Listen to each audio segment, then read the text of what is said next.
बिस्मिल्लाहिर्रहमानिर्रहीम। अस्सलाम वालेकुम जी, मैं हूं अमीन राजा और आप देख रहे हैं लाइव लाहौर की टीवी।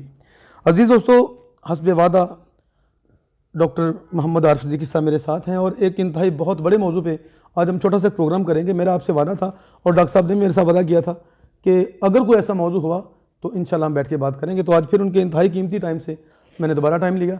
तो आज इनके साथ जो हम डिस्कस करने जा रहे हैं बात, वो बहुत अहम है लेकिन समझने वाली बात है, गौर तलब बात है। तो क्योंकि मैंने बहुत गौर किया और मैंने कहा इसको डॉक्टर साहब के साथ डिस्कस करना ज़रूरी है।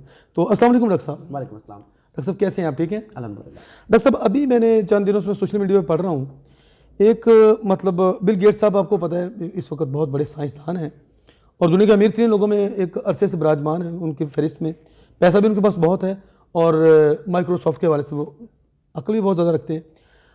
वो अभी एक नया तजर्बा करने के लिए जा रहे हैं कि वो सूरज के सामने एक नया ओजोन कैम्प करना चाह रहे हैं। एक ओजोन तो है जो अल्लाह ताला ने क्रिएट किया हुआ है हमारे लिए, दूसरा वो एक और करने जा रहे हैं कि कहते हैं जी मतलब इससे सूरज की जो रोशनी है तो अपनी मर्जी से जहाँ चाहेंगे उसको लेके रखेंगे। और बल्कि ये है कि बाज़ लोगों का कहना है कि वो दुनिया को ब्लैकमेल भी कर सकेंगे कि अगर हम चाहें तो तुम्हारे मुल्क के सामने अपना ओजोन रख दें जिसको तुम लोग ख़त्म नहीं कर सकोगे और तुम तक सूरज की रोशनी आने देंगे। और दूसरा लोग ये कह रहे हैं कि मतलब उससे अगर वो उसमें कामयाब हो जाते हैं तो उससे बेशुमार ऐसी जो हयात हैं, ज़िंदगी हैं, जानवर हैं जो गर्मी में पैदा होते हैं, गर्मी में बच्चों को पैदा करते हैं, या मतलब फसलें ऐसी हैं वो तबाह हो जाएंगी। तो ये कुदरत के मामलों को छेड़छाड़ करने का ये जो मामला इन्होंने शुरू किया है, इसको आप किस नज़र से देखते हैं? आप सबसे पहले तो बिल गेट्स को देख लेते हैं हम। बिल गेट्स, जिसके बारे में पता नहीं आपने तंजिया कहा, मजाकन कहा या सीरियस कहा कि वह बहुत बड़ा साइंसदान है जी, उसकी तो गालिबन शायद कॉलेज एजुकेशन भी मुकम्मल कंप्लीट नहीं है। हायर एजुकेशन जो है, हाई क्वालिफिकेशन जो है वो मुकम्मल नहीं है, लेकिन इसके बावजूद वो मेडिकल की फील्ड में टांग अड़ाता है। वो कहता है पोलियो वैक्सीन ज़रूरी है, वो कहता है कोरोना वैक्सीन ज़रूरी है और पता नहीं कि कौन कौन सी वैक्सीन वो बना रहे हैं।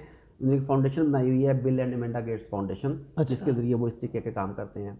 उसके बाद आपने वो जो ओजोन के हवाले से बात की, इससे पहले हार्ट टेक्नोलॉजी के ऊपर बात होती थी ये हमारी। तो ये तमाम की तमाम चीज़ें उन्हें वो फंड करता है, प्रोजेक्ट करता है। अब सवाल ये है कि एक आदमी जिसका ताल्लुक सिर्फ कंप्यूटर सॉफ्टवेयर के साथ था, जी, वो पूरी दुनिया में ये सब कुछ क्यों कर रहा है? इस बात को समझने की ज़रूरत है। पहली बात तो मेरी ओपिनियन में बिल गेट्स जो है वो इंसानियत का दोस्त नहीं, इंसानियत का दुश्मन है। बिल गेट्स वो आदमी है जो इस अहद में शैतानी ताकतों का या दज्जाली ताकतों का नुमाइंदा है, उनका फ्रंटमैन है। जब इधर भी आपके गुंडे वगैरह गवर्नमेंट वगैरह की गलत काम करवाना चाहती है ना, तो कुछ गुंडों को फ्रंट पे रखती है, उनके लिए ये वो काम करवा रही होती है। तो उन दज्जाली ताकतों का फ्रंटमैन जो है उसका नाम है बिल गेट्स। बिल गेट्स साहब उसका जो एजेंडा है वो अपनी कई तकरीरों में ये बात बार बार कह चुका है कि दुनिया में वसाइल जो हैं वो थोड़े हो रहे हैं, आबादी ज़्यादा हो रही है। अच्छा, उसका कहना ये है कि ये नहीं कहता कि वसाइल बढ़ाओ, वो कहता है आबादी को कम किया जाए ताकि वसाइल के मुताबिक आबादी हो जाए। उसके लिए वो एजेंडा डीपॉपुलेशन, इवन यूएनओ के चार्टर पे 2 एजेंडे हैं इस वक्त। एक का नाम है एजेंडा 21, एक का नाम है एजेंडा 2030, जिनका स्पॉन्सर जो है वो बिल गेट्स ही है। और इसके ज़रिए दुनिया की आबादी को कम तरीन सतह पर लाना है। दिस इज़ नंबर 1 जी। नंबर 2, बिल गेट्स जो है ये एक ज़ायनिस्ट है जो ग्रेटर इसराइल की रियासत के हामी है। ये वो लोग हैं, ज़ायनिस्ट जो हैं, वो ईसाइयों में भी पाए जाते हैं, मुसलमानों में भी पाए जाते हैं, ये यहूदियों में खाली नहीं होते। ये तमाम वो लोग हैं जो ग्रेटर इसराइल को बतौर मुमलकत दुनिया पर हुकूमत करते हुए देखना चाहते हैं। ये उनमें से एक है। इसके बेशुमार काम जो हैं वो ग्रेटर इसराइल को सपोर्ट करने के लिए हैं। अब जो आपने जिसकी मिसाल दी कि ओजोन की तह के ऊपर एक अपनी तह चढ़ाना चाह रहे हैं, इससे मिलती जुलती एक आगे टेक्नोलॉजी बनाई गई थी जिसका नाम था हार्प टेक्नोलॉजी, जिसके ज़रिए मौसमों को कंट्रोल किया जाता था, जिसके ज़रिए बारिशों को, ज़लज़लों को पैदा किया जा सकता था। पाकिस्तान में 2005 का ज़लज़ला आया था, उसके बारे में कुछ राय ये भी हैं कि वो हार्प टेक्नोलॉजी की वजह से आया था। जी। आप देख लें कि दुनिया के कई खित्तों में बर्फ़ पड़ी है इस साल या पिछले साल, उधर कभी बारिश भी नहीं होती थी। जी हाँ। ये जो यकदम मौसमियाती तब्दीलियां हैं ये यकीनी तौर पर उसी हार्प टेक्नोलॉजी का नतीजा है जिसका बेशतर हिस्सा प्रोजेक्ट्स बिल गेट्स फंड करता है। अच्छा, अब ये चीज़ें भी जो हैं ये भी बिल्कुल ऐसे ही हैं कि दुनिया पर सहूनी गलबे की, दज्जाली गलबे की तकमील के लिए हैं कि हम इसके ज़रिए मौसमों को कंट्रोल कर सकें। जिस तरह आपने कहा कि वो सूरज की रोशनी रोक दें, उसे ज़्यादा कर दें, उसे बढ़ा दें, फसलें तबाह हो जाएँ, जानवर मर जाएँ, पानी खुशक हो जाए, पानी का रुख बदल दिया जाए, ज़मीन में ज़लज़ला ले आया जाए।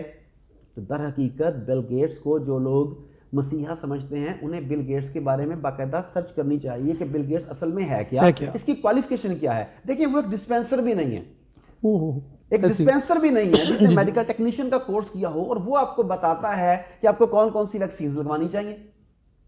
ये हैरानकुन बात है। ये हैरानकुन बात है। तो इसमें क्लियर कट बात है कि बिल गेट्स जो है वो इंसानियत का मौजूदा सदी में सबसे बड़ा दुश्मन है, या कम से कम सबसे बड़े दुश्मनों का आलाकार है। सर ये हम देखते हैं कि किसी भी चीज़ को एकदम से इतना ज़्यादा पॉपुलैरिटी इन लोगों की तरफ से मिलती है कि वो बंदा या वो चीज़ इससे पहले कोई उनको जानता ही नहीं होता, और फिर एकदम देखते हैं कि वो दुनिया के उफक पे छा जाता है हर जगह। हाथा के माचिस की डब्बी भी लें तो उसके ऊपर उसकी फ़ोटो लगी होती है, तो ये बंदा बड़ी चीज़ है या ये बहुत बड़ा दहशतगर्द है। जैसे आप हमारे सामने ओसामा बिन लादेन की एक मिसाल है, हमने नहीं देखा उसको कभी क्लैशमोफ चलाते, ना उसकी मरे की किसी को लाश दिखाई गई, कुछ भी नहीं पता चला, लेकिन उसको हाईलाइट इतना किया गया कि हर बंदे के जहन में बैठ गया कि ये बंदा बहुत बड़ा दहशतगर्द है। तो अभी यही तरीका कर उनका अभी बिल गेट्स के बारे में आज से चंद साल पहले या चंद दहाइयाँ पहले इसको कोई नाम से भी वाकिफ नहीं था, और अभी कोई भी नई चीज़ हो रही, साइंस टेक्नोलॉजी मेडिकल हो, या हत्ता कि अब जो हमारे नसाब हैं उनके बारे में भी सोच रहे हैं कि वो बिल गेट्स ही तय करेगा। तो ये उसी होनी साजिशों का ही बिल्कुल उसी का नतीजा है। उसी के नतीजे में शहीद जो हैं हमारे, जिस तरह आपने उसामा का नाम लिया या कोई और हो, शहीद को दहशतगर्द करार दिया जा सकता है, दहशतगर्द को मुहब्बे वतन करार दिया जा सकता है मीडिया के जरिए, फंडिंग जो आप कह रहे हैं बिल्कुल इसी जरिए। इसी तरीके से कुछ लोगों को मसीहा बनाकर पेश किया जाता है जो एक्चुअली कातिल हैं। अभी आप देख लें कि रिसेंटली जस्ट ये जो कोरोना वाला 1 ईयर है, इसमें आप देखें कि बिल गेट्स के खिलाफ कितने एहतजाजी मुजाहरे हुए। अमेरिकन जर्नल्स तक ने कुछ ने कहा कि इसके खिलाफ जंगी जराइम का मुकदमा चलाया जाए, क्योंकि कोरोना के फैलने में इसकी चीज़ों को जो एग्जैजरेट किया जा रहा है, इसमें बिल गेट्स का बहुत बड़ा हाथ नजर आता है। तो वहाँ पर भी आवाज़ उठती है। आप शायद याद हो, मुझे एग्जैक्ट मुल्क नहीं याद, हॉलैंड में ये कहाँ गया तो उन्होंने केक दे के मारा इसके मुंह के ऊपर। ओह जी। मतलब बिल गेट्स जो है अब इसके ऊपर से पोल खुल रहा है, जगह जगह दुनिया के मुल्कों में इसके खिलाफ मुजाहरे हो रहे हैं। अफ्रीकन मुल्क है शायद नाइजीरिया गालिबन, वहाँ पर उन्होंने वैक्सीन दी है बच्चों को, तो कोई 50,000 के करीब बच्चे या मारे गए या माजूर हुए। उनके डॉक्टरों ने बाकायदा इसके खिलाफ जो है वो केस किया। तो ये मामला बहुत ज़्यादा क्वेश्चनेबल हैं, इसकी क्रेडिबिलिटी के ऊपर बहुत बड़े क्वेश्चन मार्क हैं, मगर हम सादा लोग हैं, आंखें बंद करके ये मसीहा मान रहे हैं और ये हमें बहुत बड़ा नुकसान पहुँचाएंगी। और सर अगर खुदा न खास्ता अभी के जो मतलब वो जो ओजोन की वो बात कर रहे हैं, अगर इसमें वो कामयाब हो जाते हैं, अभी हमने देखा कि चंद आज तकरीबन 200 साल पहले या 186 साल पहले लगभग इंडोनेशिया के इलाका में आतिशबाजी फटा और वहाँ से कुछ ऐसी गैसें खारिज हुई, अब उन गैसों के नाम मुझे याद नहीं है, उन्होंने ऊपर जाके एक ओजोन बना दिया।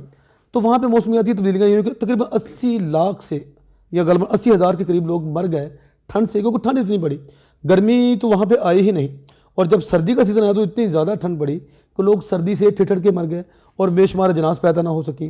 बेशुमार ऐसे परिंदे जो माइग्रेशन करते हैं, जो जब से मतलब इंसान को अपनी तारीख याद है, तो वो हर मौसमियाती तब्दीलियों की वजह से वो परिंदे या जानवर माइग्रेशन करते हैं, वो माइग्रेट ना कर सके, वो वहीं पे रह के मौसम ही चेंज नहीं हो रहा है, और बेशुमार ऐसे वो वहाँ पे यानी कि बेशुमार नुकसानात हुए।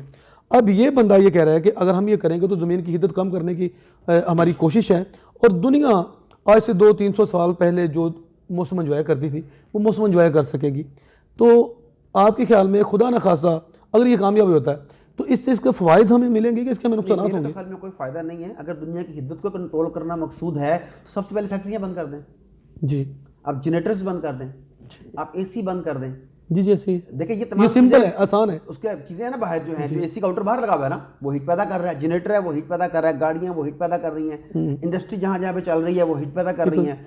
वो 200 साल पहले की ज़िंदगी में लेके जाना चाहता है, तो मैं सिर्फ 50 साल पहले की बात करता हूँ। जूते जो अपने पहने हुए ये हाथ से सिलते थे, ऐसे ही है जी। जो कपड़े हमने पहने हुए हैं ये हाथ से सिलते थे, आज मशीनें लगी हैं, वेंडर्स काम कर रहे हैं, एक एक दिन में हज़ार जूते तैयार हो रहे हैं।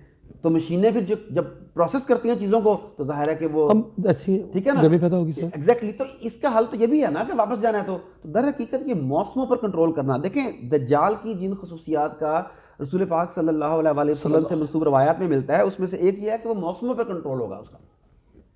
वो और ये दज्जाल की कहने के बेसिक है। यस, तो वो मौसमों पर कंट्रोल हासिल करने की कोशिश कर रहे हैं। ये बहुत बड़ी बात डॉक्टर साहब आपने क्लियर कर दी कि ये एक दजाली ताकत है जी, दजाली उनका प्लान है, ये उनका नुमाइंदा और उनके मफादात के लिए काम कर रहा है। अज़ीज़ नाज़रीन, आपने आज की जो बात सुनी यकीनन आपके लिए बिल्कुल नई बातें होंगी, और जिनके लिए नई नहीं है, पुरानी है, तो प्लीज़ वो भी इस तरह की बातों को आगे पब्लिक में फैलाया करें ताकि लोगों को असलियत का पता चले। अभी बहुत सारे लोग उसको अपना को मसीहा समझ रहे हैं, उसको ये समझ रहे हैं कि ये बंदा ऐसे ऐसे काम कर रहा है कि जो इंसानियत की फलाह के लिए है, लेकिन असल में ये दजाल के एक बेस पैदा कर रहा है कि वो आए तो उसको आने में कोई मुश्किल ना हो, एग्जैक्टली, बल्कि उसको जो वो करना चाह रहा है उसको हर चीज़ की पहले बेस बनी बनाई मिले किया कर रहा है, बिल्कुल ऐसे ही। अभी जो क्वेश्चन मेरे पास था, जो लेके मैं डॉक्टर साहब के पास आया, उन्होंने अपनी राय दी है और उनकी राय से मैं अपनी राय को बड़ा मुतफिक समझ रहा हूँ। आपकी अपनी राय हो सकती है, हर बंदे को सोचने का अपना अपना एक स्टाइल है, तो आप अपनी राय रखते होंगे, लेकिन इस राय को मद्देनजर में रखते हुए आप अपनी राय को जांच के और देखिए किसके एक स्केल पर रख के सोचिए किसमें ज़्यादा वजन है, और देखते रहिए हमारा चैनल। और इंशाल्लाह डॉक्टर साहब के साथ और भी मजीद कोई ऐसा मौजू हमारे पास आया जो अनोखा होगा, अछूता होगा, हम डॉक्टर साहब के पास आएंगे और डिस्कस करेंगे। फिलहाल इजाज़त दीजिए, आपका अपना अमीन राजा और डॉक्टर आर सिद्दीकी साहब, लाइव लाहौर की टीवी। अल्लाह हाफिज़।